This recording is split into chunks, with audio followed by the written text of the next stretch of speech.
Hi hello வணக்கம் friends, this is Suma's daily diary. Welcome to my channel. இன்றைக்கி நம்ம சிக்கனில் ஒரு சூப்பரான ரெசிபி பார்க்க போகிறோம். அதான் பச்சை மிளகாய் சிக்கன். இந்த பச்சை மிளகாய் சிக்கன் பார்த்திங்கன்னா ரொம்ப காரமாக இருக்கும், சாப்பிடவே முடியாது அப்படிலாம் கிடையாது. நம்ம அளவான காரத்தில் எவ்வளோ டேஸ்டியாக செய்கிறதுன்னு பார்க்கலாம். வாங்க வீடியோக்குள்ளே போகலாம். இதுக்கு நான் 1 kg சிக்கன் எடுத்திருக்கேன். சிக்கன் நல்லா வாஷ் பண்ணி வச்சுக்கோங்க. ஃபஸ்ட்டு ஒரு பேஸ்ட்டு ரெடி பண்ண போகிறேன். 10 பச்சை மிளகாய் எடுத்துக்கோங்க, ஒரு கொத்து கறிவேப்பிலை, 2 பல் பூண்டு, 2 இன்ச்சில் ஒரு இஞ்சி துண்டு, அப்புறம் கொத்தமல்லி, இதெல்லாம் நல்லா அரைச்சி வச்சுக்கோங்க. அடுத்து தாளிக்கிறதுக்கு பார்க்கலாம். 2 பெரிய சைஸில் பெரிய வெங்காயம் பொடியாக நறுக்கி வச்சுக்கோங்க. அப்புறம் இதுக்கும் கறிவேப்பிலை சேர்த்துக்கோங்க, ஒரு கொத்து கறிவேப்பிலை, 3 பெரிய சைஸ் தக்காளி பொடியாக நறுக்கி வச்சுருங்க.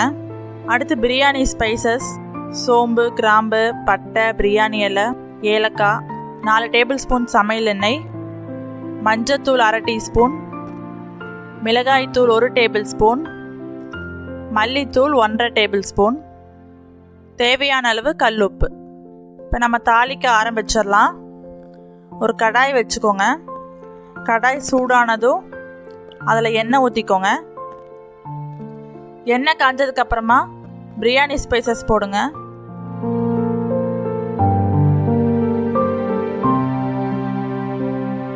அடுத்து பெரிய வெங்காயம், கருவேப்பிலை போட்டு வதக்கி விடுங்க.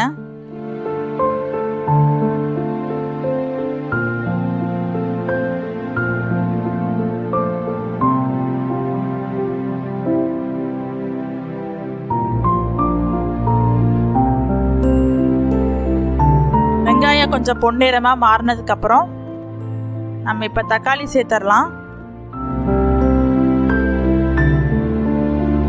ஸோ தக்காளி போட்டு நல்லா வதக்கி விடுங்க. ஸோ தக்காளி சேர்த்துட்டு கல்லுப்பு சேர்க்கணும். இந்த ஸ்டேஜில் உப்பு போட்டால் தக்காளி ரொம்ப சாஃப்டாக வதங்கும், சீக்கிரமாகவும் வதங்கிடும்.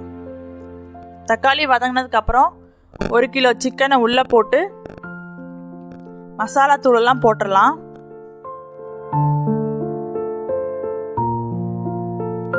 ஸோ மஞ்சத்தூள், மிளகாய்த்தூள், மல்லித்தூள் இதெல்லாம் போட்டு சிக்கனோட நல்லா பரட்டி விடுங்க.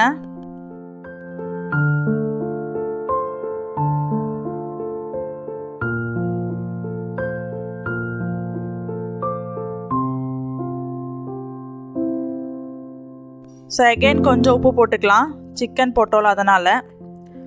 இந்த ஸ்டேஜ்லேயே நம்ம அரைச்சி வச்சுருக்க பேஸ்ட்டை வந்துட்டு உள்ளே போட்டுடலாம். உள்ளே போட்டு நல்லா கிளறி விடுங்க.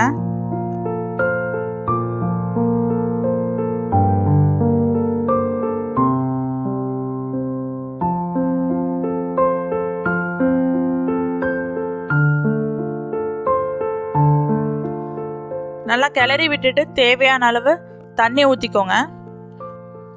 கொஞ்சமாக ஊற்றினா போதும். ஒரு 1/2 டம்ளர் ஊற்றிட்டு மூடி வச்சுருங்க. ஸோ 10 மினிட்ஸ் கழித்து ஓப்பன் பண்ணி பாருங்கள். நல்லா கொதிக்கும். சிக்கன் நல்லா வெந்து தண்ணியெல்லாம் விட்டுருக்கும். நல்லா வேக விடுங்க. அவ்வளோதான். இதுக்கப்புறம் நீங்கள் எதுவுமே ஆட் பண்ண வேண்டாம். சிக்கன் மட்டும் நல்லா வெந்துருச்சுன்னா போதும். பச்சை மிளகாய் எசன்ஸ் எல்லாம் நல்லா இறங்கியிருக்கும்.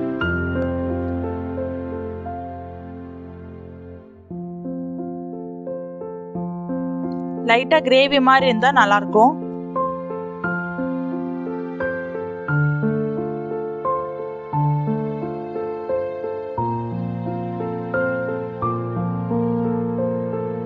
ஸோ அவ்வளோதான், பச்சை மிளகாய் சிக்கன் ரெடி.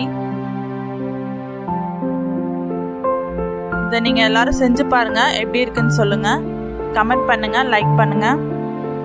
ஸோ நெக்ஸ்ட் வீடியோவில் பார்க்கலாம். Bye bye.